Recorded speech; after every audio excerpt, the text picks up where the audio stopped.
Meus irmãos, boa tarde, a graça e a paz do nosso Senhor e Salvador Jesus Cristo. Eu quero saudar a todas as pessoas que estão em casa, que certamente serão abençoados nessa tarde, adentrando a noite, com os louvores, com as orações e certamente com a ministração da palavra. Eu quero convidar você mesmo em suas casas a curvar a nossa cabeça, a fechar os nossos olhos, clamando ao Senhor para que nos abençoe nesse dia. Senhor, nós queremos agradecer ao Senhor, nós queremos te render graça pela tua misericórdia, pela tua bondade, pelo ano, ó Deus, que se passou, que certamente, ó Deus, a mão misericordiosa do Senhor, a bondade, ó Deus, esteve presente, ó Deus, sobre cada um de nós. Num ano tão difícil, no ano da morte, o Senhor nos preservou vivo. No ano do medo, ó Deus, o Senhor nos deu, ó Deus, a certeza de que existe um Deus todo-poderoso, ó Deus, cuidando e guardando de cada um de nós. Nos abençoa, fica conosco, é no nome de Jesus que nós oramos e te agradecemos. Amém. Quero convidá-los a abrir as suas Bíblias no Salmo de número 133. Tem como título a excelência da união fraternal. Diz assim a palavra do nosso Deus: ó, como é bom e agradável viver unidos, irmãos. É como óleo precioso sobre a cabeça, o qual desce para a barba de Arão, e desce para a gola de suas vestes. É como o orvalho de Hermon, que desce sobre os montes de Sião.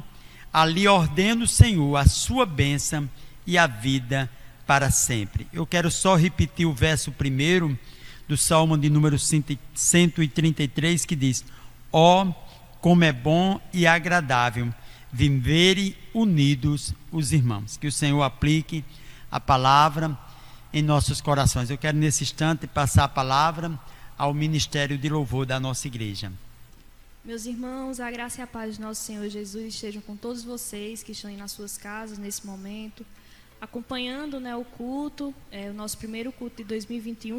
Que o Senhor possa vir abençoar a vida de cada um dos irmãos, que os irmãos possam vir estar louvando conosco agora e agradecendo ao Senhor, por estarmos aqui por mais um ano na sua casa, aprendendo um pouco mais da sua palavra. E que nesse momento você possa se desligar um pouco das coisas de casa, que muitas vezes nos prendem a atenção, e voltar um pouco a atenção para o Senhor.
As folhas não caem, tudo quanto fizer prosperará.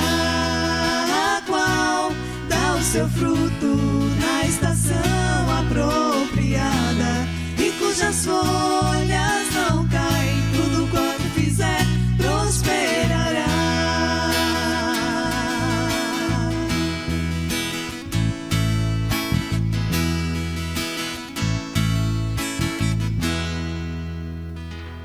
Continuar louvando ao nome do Senhor, dizendo: vem, Senhor, e me resgata todos os dias.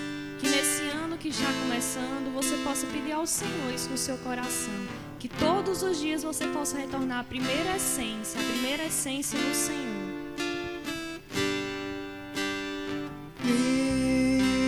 Estou parti, tranquei a porta, abri meu coração, reguei minhas raízes com minhas lágrimas, gotas de adoração. Senhor, não quero que os meus olhos percam o brilho do primeiro amor por ti. Não quero que em mim se perca o desejo de te adorar. Vem, Senhor,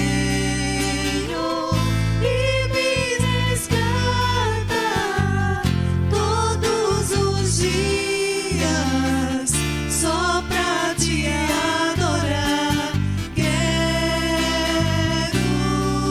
ser teu bom perfume, primeira essência, jardim particular.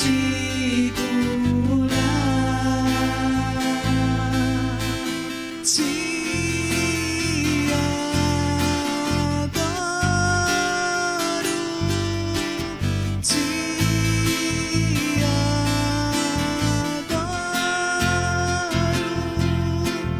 Vem, Senhor, e me resgata todos os dias só pra te adorar. Quero ser teu bom perfume, primeira essência, jardim particular.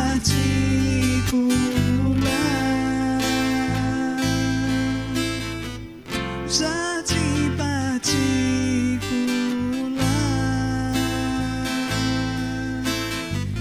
Jardim particular.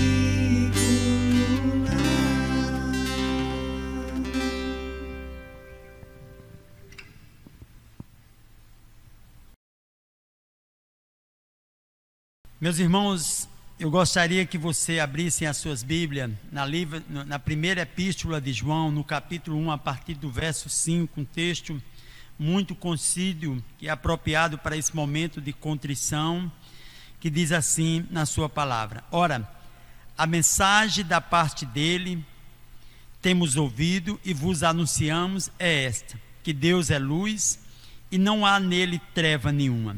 Se dissermos que mantemos comunhão com ele e andamos nas trevas, mentimos e não praticamos a verdade. Se porém andamos na luz, como ele está na luz, mantemos comunhão uns com os outros, e o sangue de Jesus, seu Filho, nos purifica de todo pecado. Se dissermos que não temos pecado nenhum, a nós mesmos nos enganamos e a verdade não está em nós. Se confessarmos os nossos pecados, ele é fiel e justo para nos perdoar os pecados e nos purificar de toda injustiça. Se dissermos que não temos cometido pecado, fazemos mentiroso e a sua palavra não está em nós. Curve a sua cabeça, mesmo em suas casas ou em qualquer outro lugar que você esteja. Curve a sua cabeça, clame ao Senhor. A palavra de Deus diz: e aonde abundou o pecado, superabundou a graça do nosso Deus. Senhor, nós queremos nesse instante, ó Deus, clamar ao Senhor, Deus, pelo perdão dos nossos pecados. Suplicar, ó Deus, para que a tua misericórdia, Deus, se renove na vida, ó Deus, de cada um de nós. Que o Senhor nos abençoe, ó Deus, que o Senhor traga, ó Deus, vigor, ó Deus, aqueles, ó Deus, que porventura, ó Deus, estejam, ó Deus, enfrentando lutas, dificuldades, ó Deus. Nós clamamos ao Senhor, meu Pai, para que o Senhor traga, ó Deus, alívio, ó Deus, ao seu coração. Traga, ó Deus, a consciência de todos nós, ó Deus, que Se nós, ó Deus, confessarmos os nossos pecados, o Senhor é um Deus justo e fiel para nos perdoar. É no nome de Jesus que nós oramos e te agradecemos. Amém. Queria convidar a todos, nesse instante, a nos acalmarmos para ouvirmos a palavra da parte do nosso Deus. Quem pregará hoje na nossa igreja, através do nosso canal, é o seminarista Jorge, estuda ali em Recife, no ESPN, seminarista da primeira igreja, estará conosco hoje ministrando a palavra de Deus ao coração de todos nós. Que Deus assim o abençoe. Queridos irmãos, a graça e a paz do nosso bondoso Deus. Temos a oportunidade de mais uma vez trazer a exposição da Santa Palavra de Deus nesta noite aos queridos irmãos. E eu peço que a amada igreja abra em Filipenses capítulo 2, onde farei a leitura do verso de número 1 até o verso de número 11. Filipenses capítulo 2, verso 1 até o verso de número 11. Nos diz assim a palavra de Deus: Se há, pois, alguma exortação em Cristo, alguma consolação de amor, alguma comunhão do Espírito, se há entranhados afetos e misericórdias, completai a minha alegria, de modo que penseis a mesma coisa, tenhais o mesmo amor, sejais unidos de alma, tendo o mesmo sentimento. Nada façais por partidarismo ou vanglória, mas por humildade, considerando cada um os outros superiores a si mesmo.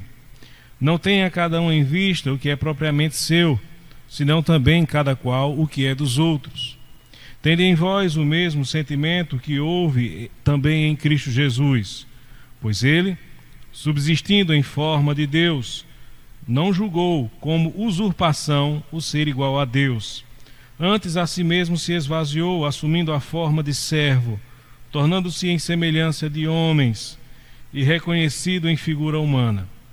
A si mesmo se humilhou, tornando-se obediente até a morte e morte de cruz. Pelo que também Deus o exaltou sobremaneira e lhe deu o nome que está acima de todo nome, para que ao nome de Jesus se dobre todo joelho, nos céus, na terra e debaixo da terra, e toda língua confesse que Jesus Cristo é Senhor, para a glória de Deus Pai. Vamos orar e pedir que o Senhor aplique a sua palavra em nosso coração. Oremos. Santíssimo Deus, eterno e bondoso Pai, mais uma vez aqui, ó Deus, a tua igreja está reunida e ela está sedenta pela tua voz. Nós precisamos, ó Deus, ouvir aquilo que o Senhor tem para falar em nosso coração, para que sejamos, ó Deus, cada vez mais parecidos com Cristo Jesus, o nosso Senhor e Salvador. Por isso, meu Deus, nós te rogamos, fala a cada um aqui hoje. Fala o meu coração, fala o coração do teu povo. É no nome santo de Jesus que nós te oramos, hoje e sempre. Amém. Meus irmãos, na cidade de Recife, onde eu estudo no Seminário Presbiteriano do Norte, nós temos ali um encontro de pessoas de várias localidades do país. Nós temos ali professores que são do estado do Pará, na região norte. Nós temos alunos que vêm do Rio Grande do Sul, do Espírito Santo, até mesmo de São Paulo ou do Rio de Janeiro. Nós também temos de diversas localidades no Nordeste. E este encontro é interessante porque é possível ver as distinções que há, as marcas que existem entre as pessoas que são de diferentes localidades. Se o gaúcho fala, imediatamente a gente reconhece, sabe de onde ele é só pelo jeito dele falar. Se nós formos, por exemplo, para a comida, há também um diferencial. Por exemplo, o baiano gosta muito de uma comida apimentada, o cearense já não é muito chegado. Mas todas essas particularidades que fazem parte de cada um de nós que ali está, ela revela um pouco de quem nós somos. E dentro da igreja de Deus, é preciso também que seja reconhecido um aspecto distintivo. Porque dentro da igreja nem todos são crentes. Isso é uma grande verdade. Mas então como é que nós podemos reconhecer aqueles que são de Cristo e aqueles que não são de Cristo, mesmo estando dentro da igreja? as marcas cristãs, aquelas particularidades, aqueles distintivos que fazem parte do povo de Deus, pelos quais eles são reconhecidos. No texto que nós veremos nesta noite, nós trataremos justamente sobre isso, sobre essas marcas distintivas que eram vistas pelo apóstolo Paulo como essenciais a serem desenvolvidas na vida dos crentes. A carta que nós estamos aqui hoje de frente para ela se encontra, o texto que nós nos encontramos aqui hoje é Filipenses. É uma das 4 cartas escritas pelo apóstolo Paulo durante a sua chamada prisão, ou primeira prisão, quando ele estava na cidade de Roma. E ali Paulo escreveu Filipenses, Colossenses, Efésios e também Filemon. Esta carta, escrita por Paulo no final da década de 50 e começo da década de 60 do primeiro século, ela é uma carta muito instrutiva para a igreja e que traz um consolo muito grande, porque justamente o objetivo de Paulo era consolar a igreja que estava na cidade de Filipos, na Macedônia. Eles, preocupados com o apóstolo Paulo, porque ele havia sido preso, estavam interessados em saber qual a sua situação, e Paulo escreve esta carta. Escreve esta carta para acalmar o coração dos irmãos, e é por isso que no capítulo 1 nós vemos Paulo falar para eles que ele está bem, apesar da sua situação, e ele vê algo de bom no que ele está vivendo. Ele diz que a sua prisão resultou em uma evangelização a respeito daqueles que não eram da igreja, ou seja, dos soldados. A guarda pretoriana foi evangelizada por Paulo. Ele também vê como um estímulo para a igreja que se encontra na cidade de Roma, que não foi implementada por Paulo, não foi um trabalho missionário de Paulo. Já existia a igreja quando Paulo foi preso e chega naquela cidade, mas ele diz que pelas suas algemas a igreja se sentiu estimulada. Uns estavam fazendo isso por amor ao evangelho, outros apenas por discórdia, mas o que importava para Paulo era que o evangelho fosse pregado. No fim do capítulo 1, Paulo vai estimular a igreja que lutem pelo evangelho de forma unida. Se você olhar na sua Bíblia, do verso 27 ao verso 30, Paulo trata sobre a luta cristã com relação ao evangelho. Mas aqui no capítulo 2, a intenção de Paulo é falar sobre o desenvolvimento da fé. Paulo tem um interesse especial em instruir a igreja para que eles compreendam que, como crentes, eles precisam desenvolver a salvação que eles recebeu de Jesus Cristo. E com isso, do verso 1 até o verso 11, Paulo traz uma função ou um desenvolvimento basilar a respeito da salvação, porque ele vai tratar sobre estas marcas, sobre esses distintivos que fazem parte do povo de Deus. E com isso, meus irmãos, nós veremos quais são as marcas da igreja cristã e quais, ou de que maneira nós podemos ver estas marcas cristãs em nossa vida. Em primeiro lugar, essas marcas, elas podem ser vistas a partir do nosso amor pelos irmãos. Do verso 1 até o verso 4, e eu peço que a igreja fique com a sua Bíblia aberta, nós veremos Paulo dar uma instrução acerca do amor fraternal que eles deveriam ter uns para com os outros. Vejamos o que diz o apóstolo Paulo. Se há, pois, alguma exortação em Cristo, alguma consolação de amor, alguma comunhão do Espírito, se há entranhados afetos e misericórdias, completai a minha alegria, de modo que penseis a mesma coisa, tenhais o mesmo amor, sejais unidos de alma, tendo o mesmo sentimento. Paulo está apelando àquela igreja, dizendo: olha, se vocês foram exortados em Cristo, se vocês estão consolados no seu espírito, se há amor no vosso coração, se vocês são de fato crentes, então é preciso que há uma característica muito importante: vocês precisam estar unidos. Ele já tinha falado sobre união no final do capítulo 1, dizendo que eles precisavam estar unidos na luta pelo evangelho. Aqui ele reforça a ideia dizendo: olha, se vocês são de fato o povo de Deus, se vocês estão exortados em Cristo e consolados pelo seu Espírito, e se o coração de vocês foi preenchido com o amor que há em Jesus, então vocês precisam também estar em união. E é interessante porque ele vai falar dessa característica que deveria haver no coração daquelas pessoas com o coração preenchido pelo amor de Jesus, no seguinte ponto: se vocês estão com esse amor no coração a preencher vocês, então vocês não podem ter de forma alguma partidarismo. É o que ele vai dizer no verso 3.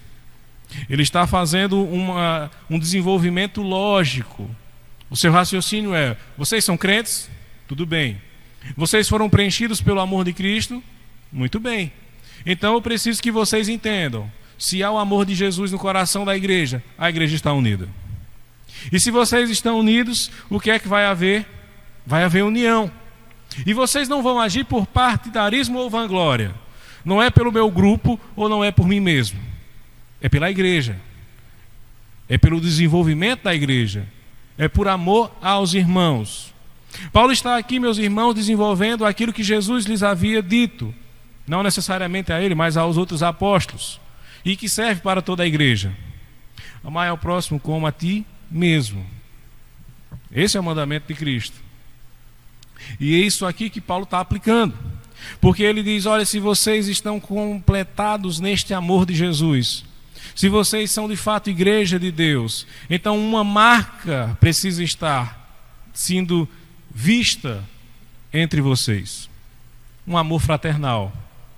Um amor que não é fingido, que não é motivado por interesses próprios, que não é motivado por interesses de um grupo, mas é motivado pelo amor de Cristo que preencheu a vossa mente, o vosso ser.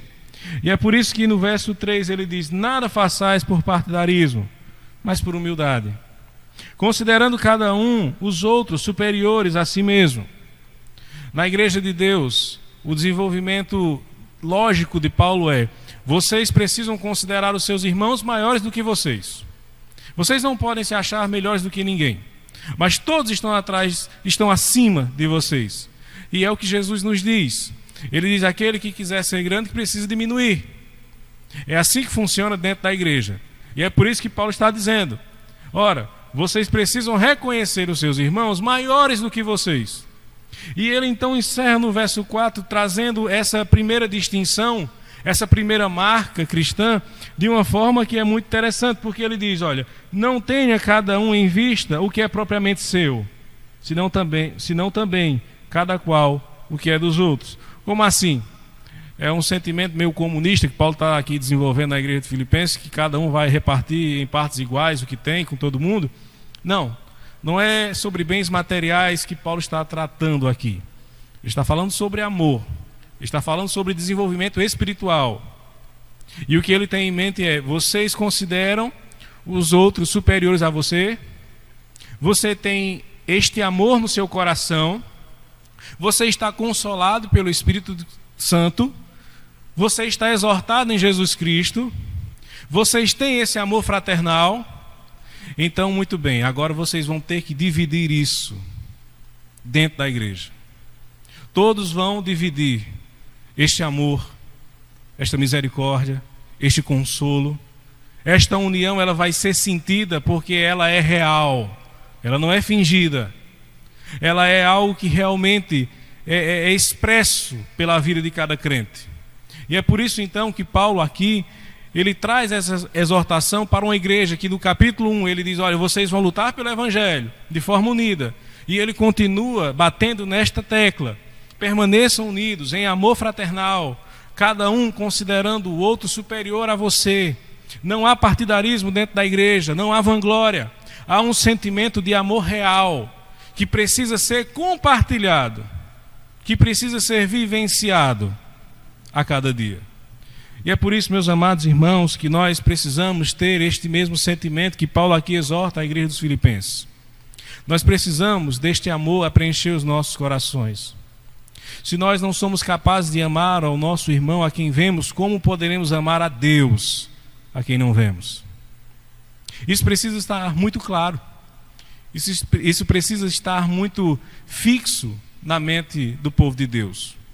É uma marca, é um distintivo, um amor real e fraternal, que nós compartilhamos uns para com os outros, não por partidarismo, não por vanglória, mas porque nós recebemos amor em Deus através de Cristo. E quando compreendemos este amor e o tamanho deste amor, nós agora olhamos para os nossos irmãos e nós os amamos, assim como Deus nos amou. Nós agora sentimos a necessidade de sermos misericordiosos, porque o Senhor foi misericordioso conosco. Nós temos compaixão porque nós recebemos compaixão. Nós dividimos com os irmãos aquilo que nós recebemos da parte de Deus. Então, em primeiro lugar, a primeira marca da igreja cristã é que ela tem amor fraternal, amor uns para com os outros sendo compartilhado. Em segundo lugar, meus irmãos, o segundo aspecto que nós encontramos neste texto está entre o verso 5 e o verso de número 11. E este aspecto, de que maneira nós expressamos estas marcas da igreja de Deus, essas marcas do cristianismo, é que nós precisamos imitar a Jesus Cristo. Se você prestar atenção, o que é que Paulo vai mostrar aqui? Ele vai mostrar qualidades de Cristo. Do verso 5 até o verso 11, ele vai mostrar para a igreja quem é Jesus de uma forma, digamos, resumida. Ele vai dizer, olha, vocês precisam imitar a Jesus. Ele é o exemplo que vocês têm. Por quê? Veja o que é que Paulo diz no verso 5. Vocês precisam ter o mesmo sentimento que houve também em Cristo.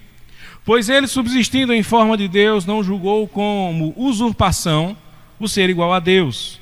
Antes a si mesmo se esvaziou, assumindo a forma de servo, tornando-se em semelhança de homens e reconhecido em figura humana. A si mesmo se humilhou, tornando-se obediente até a morte, e morte de cruz. Paulo aqui está demonstrando o tamanho da grandeza do ato de Jesus Cristo. Não foi simplesmente nascer numa manjedoura, em uma família pobre, que mostra o tamanho do amor de Jesus pelo seu povo. Ou isso não é a maior prova da sua humildade. Mas o fato dele se fazer em figura humana, de deixar a sua glória, de estar lá na eternidade junto com Deus e aceitar vir em uma determinada época, em um determinado tempo, nascer neste mundo, caminhar e viver entre pecadores.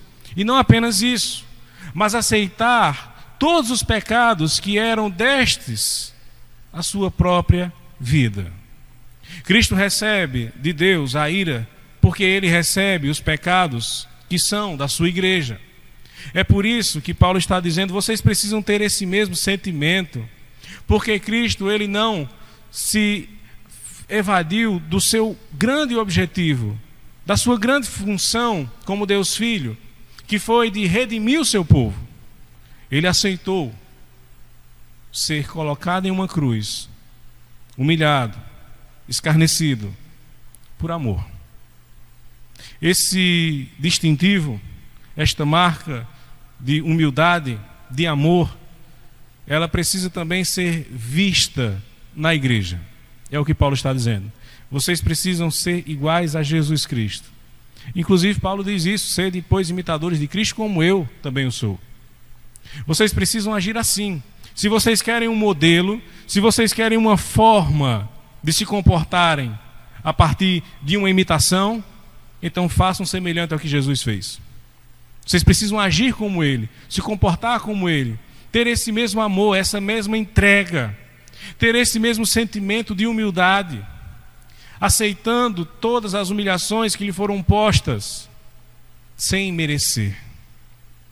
O grande ato de Jesus, meus irmãos, na cruz do Calvário, mostra a sua glória, reflete o seu amor, demonstra para toda a humanidade a grandeza e a misericórdia de um Deus que se faz homem, vive neste mundo, morre pelos seus, mas que graças a Deus nós sabemos ressuscitou ao terceiro dia.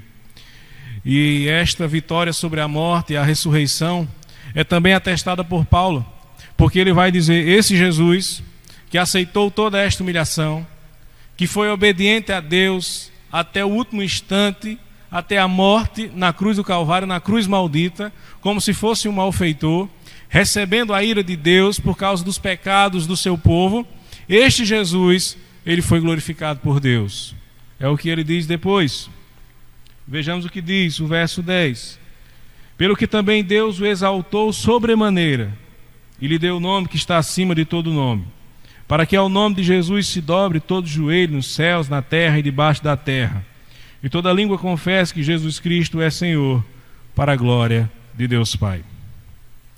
Paulo está dizendo que Jesus, primeiramente, aceitou a humilhação, aceitou o pesado encargo da cruz, mas que por conta disso Deus o exaltou, de maneira que não existe nenhum nome que esteja acima de Jesus, e que um dia todos, nos céus, na terra e até debaixo da terra, no inferno, irão se dobrar diante de Jesus, irão glorificar ao seu nome, irão confessar que Ele é o Senhor.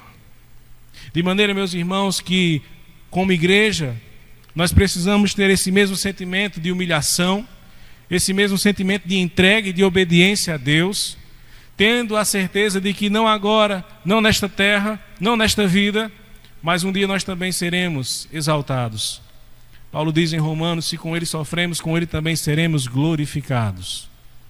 A marca do cristianismo é de que, ao imitarmos a Cristo Jesus, nas suas dores, na sua obediência, nós também seremos exaltados por Deus. Nós também nos assentaremos com Ele eternamente e viveremos ao seu lado. Nós precisamos, meus amados irmãos, ter essa consciência de que nós estamos aqui não para viver de qualquer forma, mas para viver em amor aos nossos irmãos e em obediência a Deus. Que nós precisamos ter em nosso coração tudo aquilo que havia também no coração de Cristo: amor pelos outros e obediência a Deus. Vejam que o desenvolvimento, o raciocínio de Paulo é este: marcas de um cristianismo autêntico: amor entre os irmãos, obediência a Deus da mesma forma que Cristo. E tudo isso resulta na eternidade, ao lado do nosso Deus e eterno Pai. Quais são, meus amados irmãos, os desafios que nós temos em relação a tudo isso? Nós temos o desafio de, primeiramente, amar. E como é difícil amar a quem nos persegue, e como é difícil amar a quem muitas vezes nos agride, mesmo que não seja com ações, mas apenas com palavras. Mas ainda assim, quando isso acontece dentro da igreja, nós precisamos lembrar que nós estamos aqui para amar uns aos outros. Nós precisamos ter essa consciência. Nós precisamos amar assim como Deus nos amou. Nós precisamos amar os nossos irmãos, sim. Orar por eles, chorar com eles, viver juntamente com eles, como igreja de Deus. Esse é o nosso primeiro desafio. Essa é a nossa primeira missão, ou a nossa primeira lição: ame ao seu irmão. Não faça dele um inimigo. Nós somos todos ovelhas do grande rebanho do Senhor, pastoreados por Cristo. O segundo desafio, a segunda lição que nós temos, é que nós precisamos imitar a Jesus. Nós precisamos pensar como Ele, falar como Ele, agir como Ele, nos comportar como Ele. Nós iremos conseguir isso de forma perfeita? Certamente que não. Mas ainda assim é o que nós faremos, porque são os mandamentos de Deus. Sede santos, como eu sou santo. Nós precisamos olhar para Jesus Cristo e tê-lo como exemplo. Às vezes a gente olha para o nosso pai e diz: eu quero ser igual ao meu pai. Mas a grande verdade é que nós precisamos nos espelhar em Cristo, porque Ele sim é o nosso exemplo de fé, de amor, de santidade e de obediência a Deus. Portanto, meus amados irmãos, que o mundo reconheça em nós essas marcas cristãs. Assim como lá no seminário, quando nós reunimos aquele grupo de seminaristas de todas as partes desse país, e a gente consegue distinguir um ao outro, dentro da igreja também é necessário que se faça distinção entre o joio e o trigo. De que lado você está?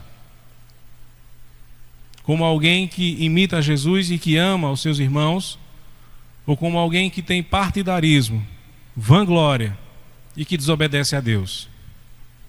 Reflita sobre isso. As marcas cristãs estão sendo vistas na sua vida ou estão sendo justamente rejeitadas? Que o Senhor nos abençoe e que nos faça viver segundo a vontade do nosso Deus. Passa a palavra ao nosso irmão presbítero Antônio Eliseu.